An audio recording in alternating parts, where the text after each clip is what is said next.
اس میں کچھ لوگوں کے نام ہیں. اس میں بتایا گیا ہے کہ جناب یہ سارے لوگ جا کے خان صاحب سے آج ملیں گے، جس میں داور خان کنڈی صاحب ہیں، کوئی شبیر قریشی صاحب ہیں یا شبیر قریشی صاحب ہیں، ملک عدنان صاحب ہیں، چودھری امیر پوٹھی صاحب ہیں، بلال عمر بودلہ صاحب ہیں، سید قمر زیدی صاحب ہیں. اب دیکھتے ہیں کہ ان میں سے کس کی عمران خان صاحب سے آج ملاقات ہوتی ہے.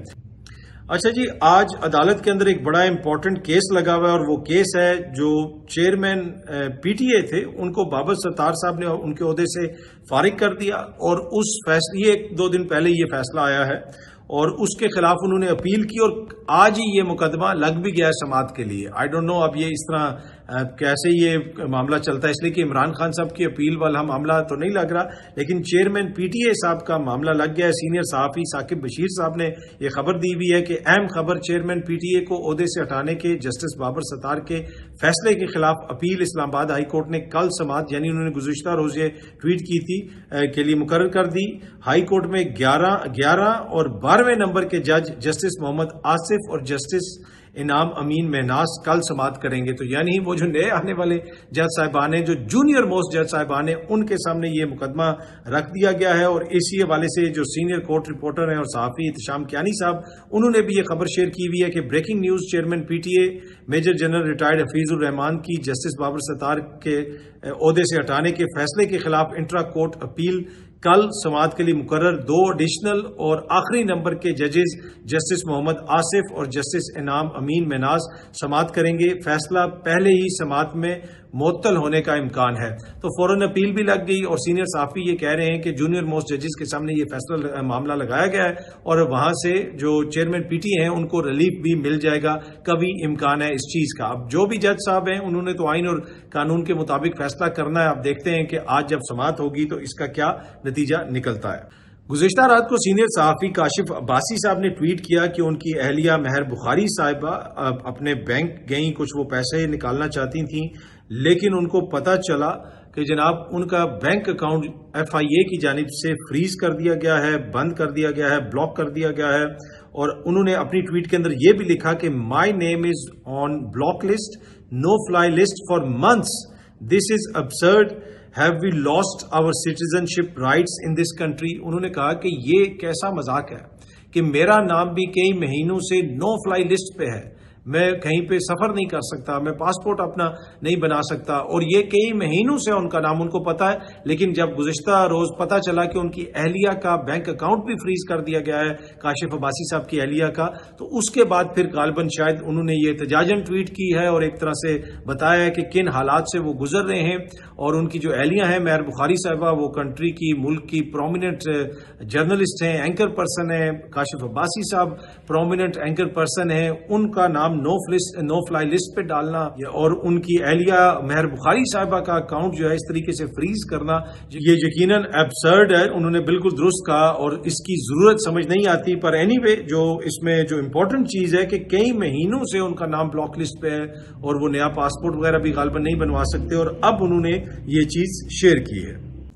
عمران خان کے دور میں صحافیوں کے ساتھ ذرا سی بات ہو تو بلاول صاحب کا کیا موقف ہوتا تھا، نون لیگ کا کیا موقف ہوتا تھا.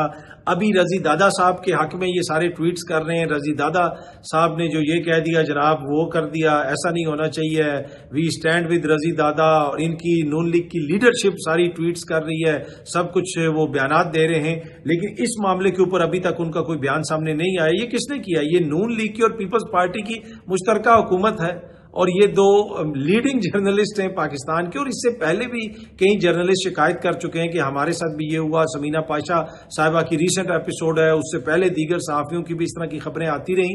تو یہ جناب سلسلہ کس کے دور میں چل رہا ہے؟ نون لیگ اور پیپلز پارٹی کے دور میں، جو پیکا کے قوانین کے خلاف بات کرتے تھے، جو صحافیوں کے ساتھ آ کے بیٹھتے تھے. لیکن آج جب ان کی اپنی حکومت ہے، ان کے دور کے اندر کیا ہو رہا ہے وہ ہمارے سامنے ہے. اچھا جی، پاکستان اور سعودی عرب کے درمیان ایک غیر معمولی دفاعی معاہدہ ہوا ہے. یہ سامنے آپ دیکھ سکتے ہیں، ایکسپریس نیوز بھی اس کو رپورٹ کر رہا ہے، عالمی میڈیا بھی اس کو رپورٹ کر رہا ہے. اب اس معاہدے کی کتنی اہمیت ہے؟ میرے خیال میں اس کی اہمیت سے تو آپ انکار نہیں کر سکتے. یہ ایک بڑا امپورٹنٹ، بڑا ایک اسٹریٹجک قسم کا معاہدہ ہے. ویسے تو سعودی عرب کے ساتھ پاکستان کے درینہ دفاعی تعلقات ہیں، یہ کوئی نئی چیز نہیں ہے، لیکن اگر آپ دیکھیں یہ ایک ایسے وقت میں ہوا ہے جب قطر کے اوپر اسرائیل کی جانب سے حملہ کیا گیا، اور قطر ہو جائے، سعودی عرب ہو جائے، جی سی سی کے جو دیگر ممالک ہیں، وہ اپنی سیکیورٹی کے لیے ایک طرح سے امریکہ کی طرف دیکھتے ہیں. وہ یہ کہتے ہیں کہ جی اسرائیل ہم پہ کبھی حملہ نہیں کرے گا کیونکہ امریکہ ان کو ٹیکل کر لے گا. ٹرمپ جب یہاں پہ آیا ہوا تھا، انہوں نے اربوں ڈالر کی انویسٹمنٹ کے وعدے کیے، کیا کچھ ٹرمپ کے سامنے نہیں کیا. ہر روایتی رقص سے لے کے انویسٹمنٹ تک، جہازوں کے تحفے تک سب کچھ دیے، لیکن اس کے باوجود قطر پر اسرائیل کی جانب سے حملہ کر دیا گیا، اور اس کے بعد سے حالات کافی زیادہ مختلف ہیں. اور اسی چیز کے حوالے سے یہ جو معاہدہ ہے، اس کے حوالے سے فائنینشیل ٹائمز بھی رپورٹ کر رہا ہے. اگر فائنینشیل ٹائمز اس معاہدے کے اوپر اس طریقے کی رپورٹنگ کر رہا ہے تو اس سے آپ اندازہ لگا سکتے ہیں کہ اس کی کافی زیادہ اہمیت ہے. یہ سامنے آپ دیکھ سکتے ہیں، انہوں نے لکھا ہوا ہے کہ Saudi Arabia signs strategic mutual defence pact with Pakistan, اور اس میں انہوں نے ذکر کیا ہے کہ پاکستان ایک جوہری طاقت ہے، اور یہ معاہدہ ایک ایسے دور میں آیا ہے کہ after gulf states were deeply rattled by Israeli attack on Hamas leaders in Doha, کہ یہ ایک ایسے وقت میں معاہدہ ہوا ہے کہ جب جو یہ گلف یعنی مشرق وسطیٰ کی یہ جو ریاستیں ہیں یہ ہلی ہوئی ہیں، اندر سے یہ لڑکھڑا گئی ہیں، یہ ایک طرح سے حیران ہیں، پریشان ہیں کہ کیسے اسرائیل نے حملہ کیا، اور اس کے بعد پھر یہ معاہدہ ہوا ہے پاکستان کے ساتھ. تو اس کی اہمیت سے آپ انکار نہیں کر سکتے. اور اسی کے اندر انہوں نے آگے مزید لکھا ہے کہ the agreement with nuclear armed South Asian state comes a week after Gulf states traditionally reliant on the US as their security guarantor were deeply rattled by Israel's missile strikes targeting Hamas political leaders in Qatar. وہ یہ کہہ رہے ہیں کہ جناب جو Hamas کے leaders کو ٹارگٹ کیا گیا، اس کے بعد یہ معاہدہ ہوا ہے، اور اس وقت ہوا ہے جب یہ گلف سٹیٹ اپنے آپ کو کافی زیادہ غیر محفوظ محسوس کر رہی ہیں، اور ماضی میں یہ امریکہ کے اوپر انحصار کرتے رہے اپنی سیکیورٹی کے لیے. آگے فائنینشیل ٹائمز نے اپنی خبر کے اندر اس چیز کا بھی ذکر کیا ہے کہ ان کے پاس جو اطلاعات ہیں وہ یہ سمجھتے ہیں کہ ریاض نے یعنی سعودی عرب نے have informed Washington about Pakistan defense agreement after it was signed. جو سعودی عرب ہے اس نے امریکہ کو بتا دیا ہے جب یہ معاہدہ سائن ہو گیا، اس کے بعد امریکہ کو بتایا گیا. سعودی Arabia has a long history of ties with Pakistan and along with other Gulf states has provided crucial financial support to Islam Abad. انہوں نے اس چیز کا ذکر کیا کہ پاکستان کو crucial financial support بھی کرتے رہے، یعنی پاکستان کی مدد وغیرہ بھی کرتے رہے مالی اعتبار سے، اور اس کے علاوہ کچھ دیگر چیزیں بھی اس کے خبر کے اندر رپورٹ کی گئی ہیں. اور اس میں یہ بھی بتایا گیا ہے کہ اب یہ جو معاہدہ ہے یہ اس وقت ہوا ہے کہ جب سعودی عرب یہ سمجھتا تھا کہ ہمارا امریکہ کے ساتھ معاہدہ نہیں ہو سکتا. گزشتہ چند سالوں سے سعودی عرب کی یہ خواہش تھی کہ امریکہ کے ساتھ ہمارا کوئی اس قسم کا معاہدہ ہو، لیکن جو غزہ کی صورتحال ہے اس کے بعد سے سچویشن تبدیل ہو گئی، اور وہ ایک طرح سے وہ اس کنکلوژن پہ پہنچے کہ اب ہمارا امریکہ کے ساتھ یہ معاہدہ نہیں ہو سکتا. اچھا، اسی خبر کے اندر آگے انہوں نے لکھا ہوا ہے کہ یہ جو ٹریٹی ہے وہ اب ان لائکلی ہے، سعودی عرب وہ سیکیور نہیں کر سکتا کیونکہ اب اسرائیل کے ساتھ تعلقات نارمل نہیں ہو سکتے. اس ٹریٹی کی بنیادی شرط یہ تھی کہ جو خطے کے ممالک ہیں وہ اسرائیل کے ساتھ اپنے تعلقات کو نارمل کریں اور ان کے ساتھ سفارتی تعلقات ایک طرح سے قائم کریں.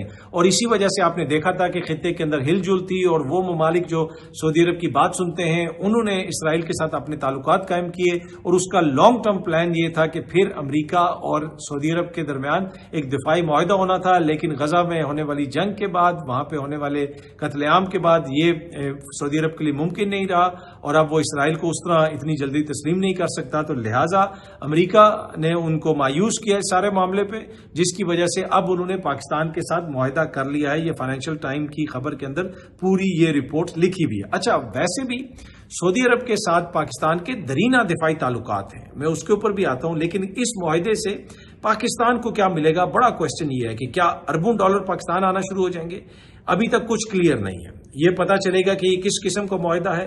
اس میں کیا ہم نے اپنی کوئی فوج وہاں پہ تعینات کرنی ہے, ہم نے کیا اپنی ایئر فورس کے لوگوں کو وہاں پہ تعینات کرنا ہے, کیا اس کے ہمیں پیسے ملیں گے, یا کیا انہوں نے ہم سے کوئی اسلحہ خریدنا ہے. پاکستان دنیا کا بہترین اسلحہ ساز ممالک میں پاکستان کا شمار ہوتا ہے. یہاں پہ JF-17 تھنڈر بھی ہم بناتے ہیں.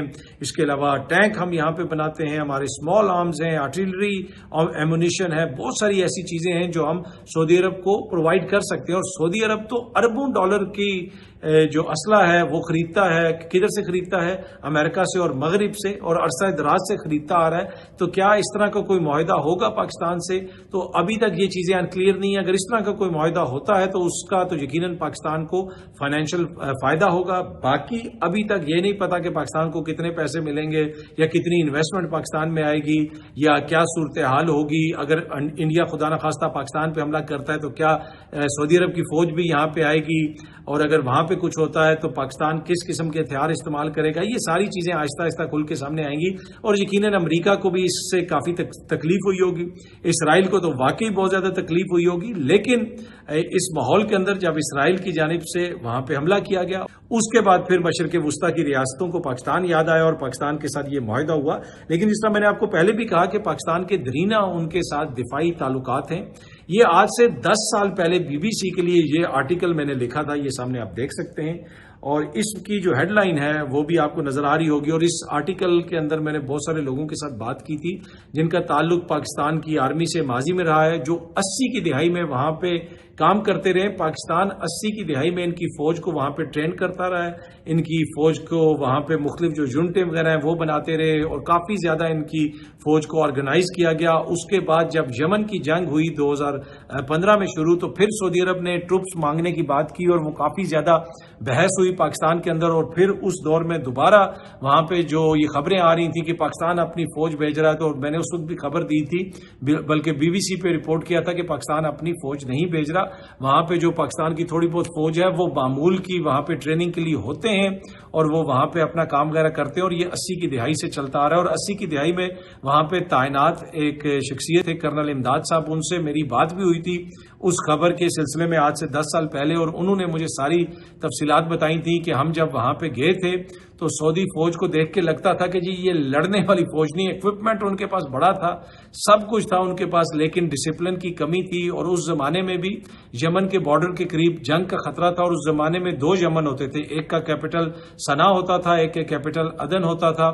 اور اس ایریے کے اندر بھی پاکستان کے ایئر ڈیفنس یونٹس کو تعینات کیا گیا تھا. BBC کی خبر کے اندر آج سے 10 سال پہلے یہ ساری تفصیلات میں نے شیئر کی تھی.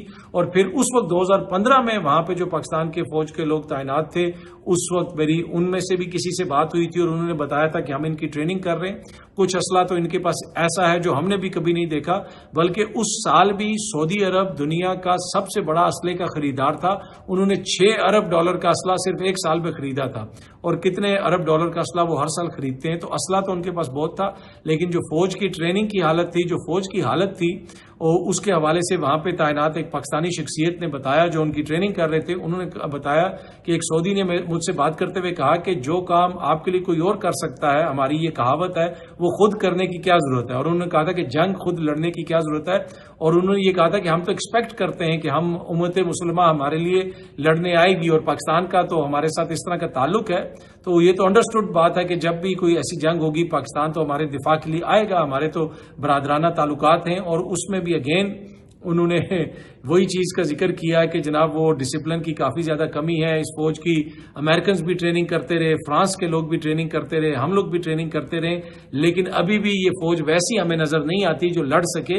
اور اس چیز کا اندازہ میرے خیال میں شاید مشرق وسطیٰ کے ممالک کو بھی ہے کہ ہمارے پاس اسلحہ تو بہت ہے, لیکن پاکستان جیسی فوج نہیں ہے, اس جیسا مورال نہیں ہے, اس جیسی ٹریننگ نہیں ہے, اس جیسا جذبہ نہیں ہے, اس جیسی ایئر فورس نہیں ہے. اور اسی وجہ سے یہ معاہدہ کیا گیا. یہ کوئی اچانک ہم پہ بہت زیادہ محبت نہیں آ گئی, یہ انہوں نے اپنے دفاع کو مضبوط کرنے کے لیے یہ معاہدہ کیا. اگر خدا نخواستہ پاکستان پہ کوئی حملہ ہوتا ہے تو وہاں سے کتنی ان کی فوج آئے گی, اس کی حالت تو میں نے آپ کو بتا دی.